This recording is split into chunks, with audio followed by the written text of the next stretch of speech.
Hey guys and gals, look, I've been really looking forward to do this video because I feel it's important. And you know what, when I really think about it, it's quite easy and obvious to understand how religion started.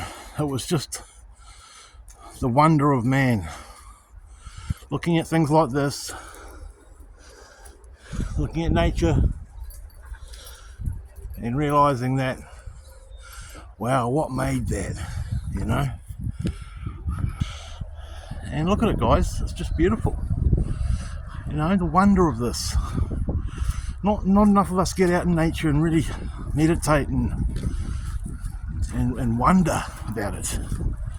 We're all stuck in our like 9-to-5 worlds, going to our churches,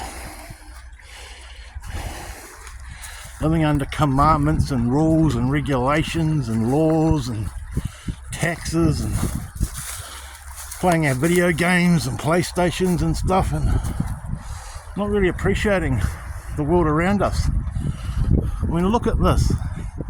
Don't you guys look at this in awe? Do you stand in awe and wonder and think about how this really come into play? You think it was a guy up in heaven with a beard and a Bible? You really think that? I'm telling you what, coming to this great awakening like we are, you're not going to be able to take your Bible with you, guys. The world's too big for that now. Basically, I think religion started with astrotheology. Astrotheology, guys, worship of the sun. Some will call it pagan, whatever, but it's all about the wonder, guys.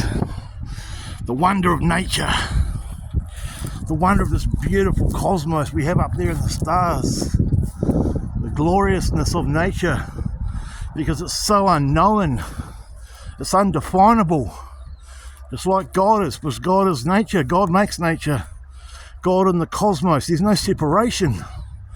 But that's where they've tried to beguile us. And so many billions of people are beguiled by this.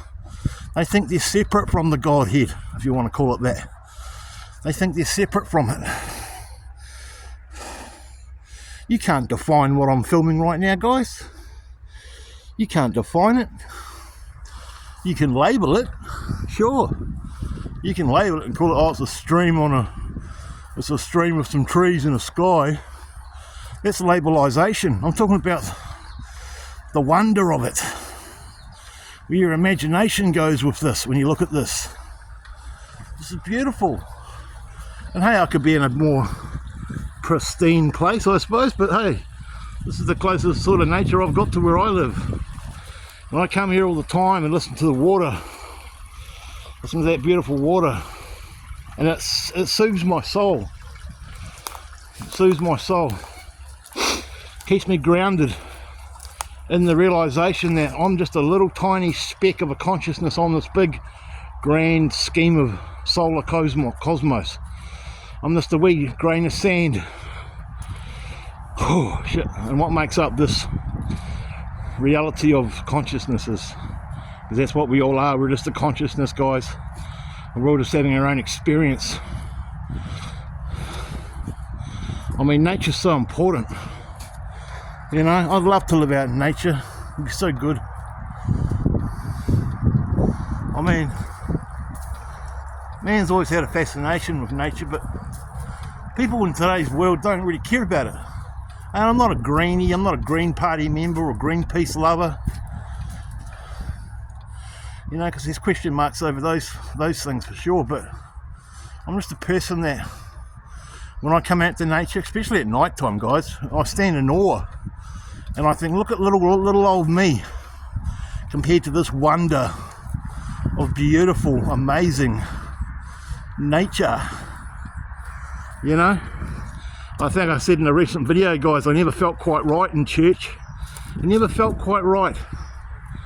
All the nonsense they were telling me, and all the statue of Mary and God, it was just yeah, I won't go too far on that, but it's just I mean, astrotheology, yeah, I can see why.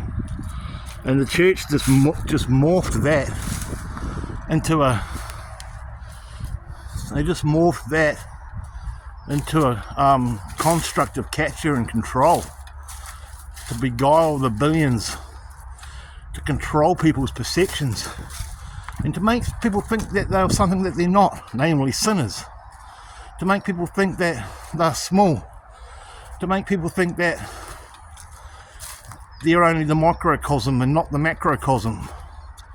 Those trees and those clouds and that solar system up there, guys, is a macrocosm of the microcosm that is within us, and our cellular DNA, and our nervous system, all that, the atoms and neutrons in us, or whatever you want to call them, are just microcosms of the glorious macrocosm of nature and the cosmos. And not enough of us realise this, and I'm damn sick of it. I would like for people to be more in tune with nature, because you can find out a lot about yourself by being in nature. You know? You really can. And the animal kingdom as well. And the animal kingdom.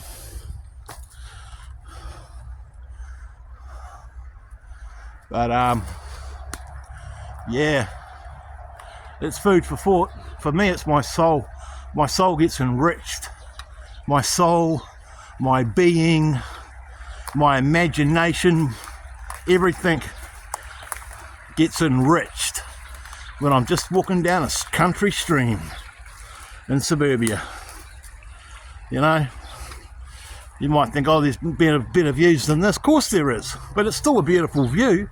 There's no separation between this view and Mount Everest, because they're the same thing. They're effing nature. And nature can't be defined, just like God can't. Does anyone understand this? I wish some Christians would watch this video. They might learn something. Anyway, guys, this is not an attack Christianity video. This is just an elucidation filmed in real time.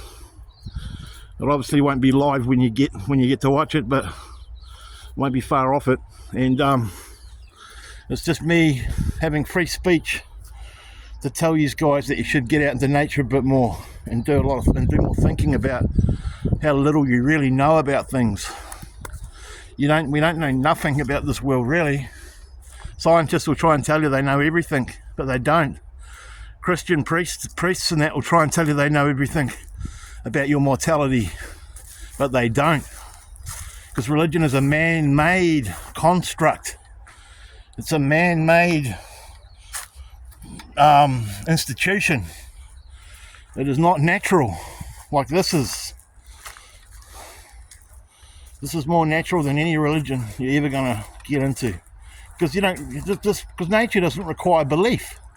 There's no belief required with nature. It just is what it is. There's not even any faith required for nature. It just is. It just is. And like those bubbles there, that water from that stream are coming out towards us, that's how you should live life. Chuck says it very well, something about a ball in the mountain stream, bouncing from one place to the next, just bouncing naturally in rhythm with its own cycle.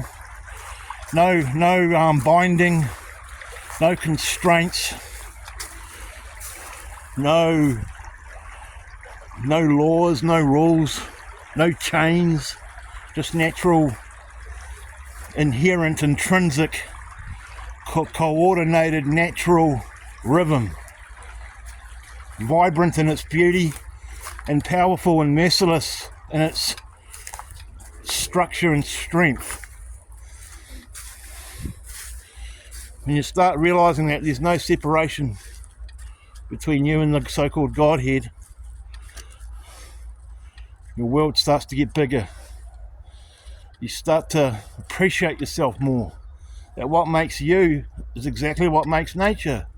And you're the microcosm of the macrocosm. And when you know this in your heart of hearts, it is liberating. It is fascinating. It is flabbergasting. It is fantastically wonderful. because then you know that there's nothing to worry about when you do perish, because from death comes life. When a tree dies, it regrows. When clouds explode, they reform. When water dries up, it replenishes. When dirt gets shoveled around, it settles again. Do you understand? And this is probably one of the most important videos I'll ever do in my life, because it's the truth. And the truth's always been here, it always will be here, and it's going to be here tomorrow and the next day. There's no breaks with truth, there's no rest. Just like nature, there's no fallacies, because nature's real. What you see is what you get. And nature's very coy. Nature doesn't, I've said this a million times, nature doesn't have any problems with me tripping up right now and landing in that stream and getting soaked. Nature doesn't have any problems with me, say, well, there's no really trees around here that I can climb, but climbing a real big tree and falling down and breaking my neck. Nature has no problems with me falling off a cliff and plummeting to my demise, because nature's merciless. Nature's good and bad, it's evil and beautiful, it's just like us. There's no separation. We're good and bad, we're merciless, we love and we hate. We have compassion, we have anger and animosity. We're just like nature, we're the microcosm of nature. And if you study Hermetics enough, you'll understand what I'm talking about. Hermeticism, the philosophy and science of nature, which requires hard work and alchemy. Not just sitting in a church reading a book which was written by guys you don't even know, which you're told to believe in, which is a man-made structure. It's a man-made inculcation. There's no natural truth in it, because it's all based on second-hand gabble and garble and poppycock. If you really knew how far religion has been corrupted, you'd go right back and you'd understand how deep it goes, guys. How deep the lie of the illusion of life they feed us goes. It goes back real deep. I haven't even scratched the surface. But anyway, back to nature. I'll try and round this off for 20 minutes, guys. Think you can handle that? You're going for a walk today. You're coming with me. My little nature walk. You know, listen to that.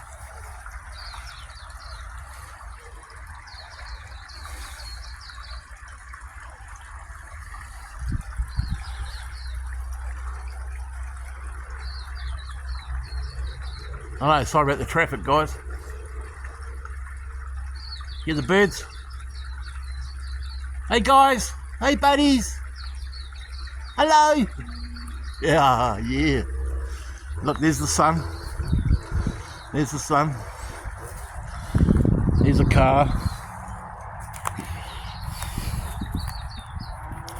Yeah, this is not just something I've just realised in the last 5 minutes, guys, or the last 2 years. I've always been like this. I've always known inherently in my soul that I'm a nature creature. I've always known it, ever since I was a young kid. When I was playing in the bush with my friends, what of them I had. I've always been a loner. I was brought up in the bush, making tree huts, and going for swims and that, and making guns out of sticks and that, and having a good time. You know, not just sitting at home watching Facebook and thinking I know everything about politics, and thinking that I know everything about religion, and that my team's right and everyone else is wrong because they don't believe in what I believe in. You see how people are, guys? You see how shallow and how stupid most people are? That's how they live, that's how they think. They don't really think hard enough about what's really going on. And what's really going on is we don't really know what's really going on. They're too busy worrying about the Epstein files and Trump and the National and Labour Party and their favourite rugby team, and you know, all how many swipes they're getting on Tinder, and you know, how big their COCK is, and all this sort of nonsense. Not enough people come out into nature and think and appreciate the beauty and the value and the amazement of nature. Because without nature, we wouldn't be here. Does that make sense to anyone?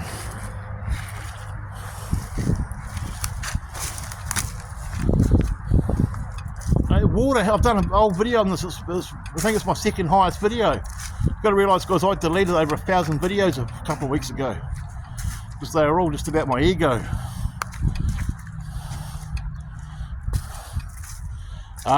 Water has memory. A Japanese scientist did a study years ago, I think it was in the 80s, where he put water in a jar or something, and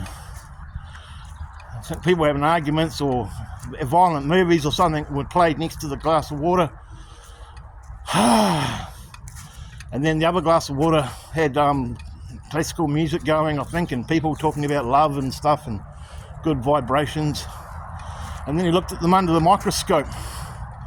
He took slides of the water and put them under the microscope, and the water that had been subject to the horrible, stressful noises and stuff was real dark and murky. But the water that had been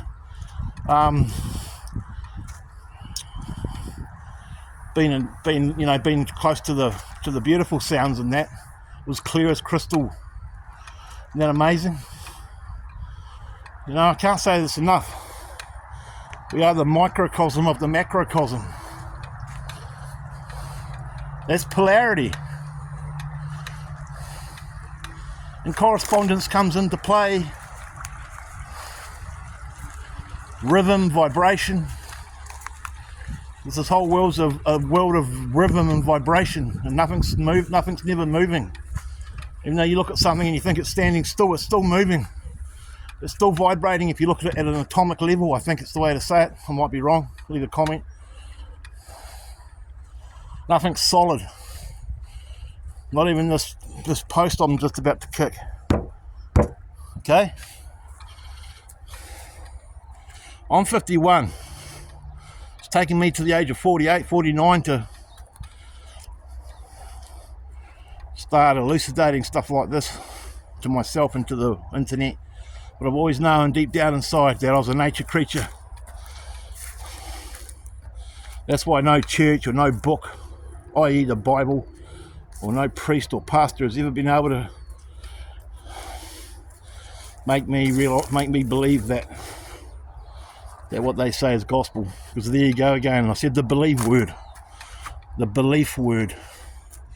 It's got nothing to do with intuition, faith, or wonder. It's got to do with control. Yeah. So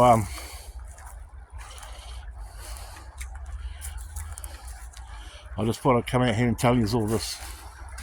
You might not want to, you might think I'm talking nonsense. That's okay. If you think that, that's your prerogative. I have no say in that.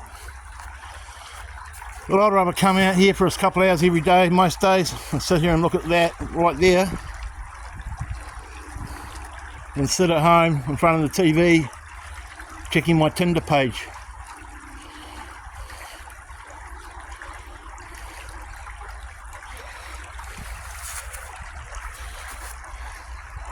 Well, I hope to get over to other parts of the country sometime in the future and do some videos for you. Do some nature videos mixed with a bit of truth. I'll be reading some poetry and books, bits, chapters out of books on riverbanks, next to lakes, in the bush, near the ocean, hopefully. Finances permitting, weather permitting. I'll try and do that for you this year. If I can't, if I don't, I won't be very happy. Because this channel's going down a different road now. The SR stuff's, I'll still do updates, guys, but it's a lifestyle for me now, so I don't need to talk about it every bloody day or every week like I was.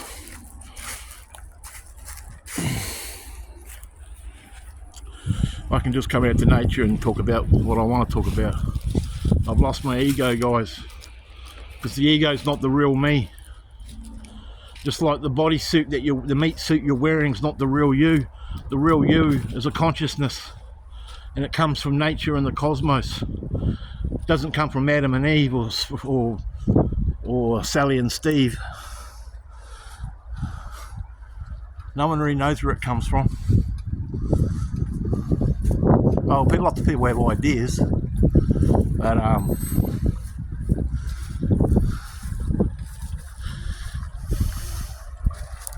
No one knows for sure. And that's the wonder of it all. I'll wrap the video up on that note, guys. That's the wonder of it all. The unknown. You know, it's like no one really knows what happens when we pass away. No one really knows for sure. There's a lot of theories about it. Some of them are quite good. But no one knows for sure, guys, because no one's ever come back to tell us. Okay, there's near-death experiences and all that, but they came back. They didn't die properly, they came back. Yeah, technically they were dead, but they still came back. So they never fully went. So how do we know what happens? Because to truly die, you've got to die properly and never come back. Just go on to other great planes of existence and other universes, I'm guessing. Not heaven and hell, because they're man-made. Hell was actually a place of rest. I think it comes back from Norse mythology, which a lot of the mythology is real. Norse was a place of rest, not a place to burn forever. So guys, in summary, thanks for joining me today on this lovely, well, it's not a bad day. Look, there's an airplane. You see that? Might have to zoom in. Yeah, thanks for joining me in my little special place I come to. Thanks for listening to my waffle. I hope you got something out of it. I really do. If you don't, well, that's okay. No pressure. You don't have to believe anything I've said. You've got free will. You've got a brain. You've got discernment. You've got your intuition. You'll come to any whatever conclusion you come up to. I'm not trying to tell anyone what to do. I'm not telling anyone how to think. I'm just saying, have a bit of wonder. Have a bit of imagination. Don't just accept stuff because it comes in a book or because the politician told you it's true, or your parents even. Have your own mind. You come out to nature and think about, use your own imagination. Don't be a slave to labelization. Don't be a slave to social groups. Be the outsider. Be the person that doesn't need an entourage. That doesn't need a fan club. Be a lone wolf. Sure, you're going to be social sometimes, but be a lone wolf. Experience life how you see it from your eyes and from your gut muscle, your intellecty. Don't be controlled. Don't be a bot like so many people damn are. Robots. Don't be a robot, guys. Be a free-thinking nature creature. And stand back in awe at this amazing thing called life. Thanks for listening, guys. Have a great day. Goodbye.